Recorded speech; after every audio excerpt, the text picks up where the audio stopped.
13 வயதில் படிப்பு போச்சு, வீட்டில் ஏழ்மை, தொடர்ந்து பல நாட்களாக பசி, வேலை தேடி தேடி அலுத்துப் போச்சு.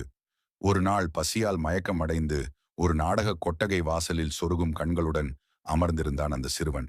ஒரு பணக்காரர் குதிரையில் நாடகம் பார்க்க வந்தார். பையனிடம், டேய், இங்கே கட்டிவிட்டு செல்லும் குதிரைகள் காணாமல் போகின்றன. நீ இதை பார்த்துக்கொள், வரும்போது காசு தருகிறேன் என்றார். ஆஹா, இப்படி ஒரு வேலையா? பையன் ஆர்வமாக தலையாட்டினான். தெம்புடன் எழுந்தான். நாடகம் முடிந்து பணக்காரர் வெளியே வந்தார். வெளியே நிற்பது தன் குதிரை தானா என்ற சந்தேகம் வந்துவிட்டது. குதிரையை சுத்தப்படுத்தி சேணத்தை பளபளப்பாக துடைத்து வைத்திருந்தான் பையன். சற்று அதிகமாக பணத்தை அவனிடம் நீட்டினார் பணக்காரர். சில்லறை கிடைக்குமென நினைத்தவனின் கையில் பணம் மகிழ்ந்தான். மறுநாள் நாடகம் பார்க்க வந்த மற்றவர்களும் குதிரையை அவனிடம் ஒப்படைக்க அவற்றையும் பாதுகாத்து சுத்தப்படுத்தி கொடுத்தான்.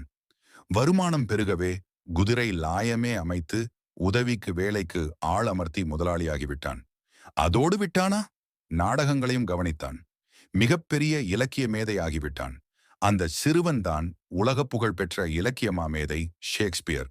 மனிதர்களுக்கு எப்போது வேண்டுமானாலும் நல்ல நேரம் வரும். வருகிற சந்தர்ப்பத்தை மட்டும் கெட்டியாக பிடித்துக் கொண்டால் குதிரைக்காரனும் குபேரன் ஆகிவிடலாம்.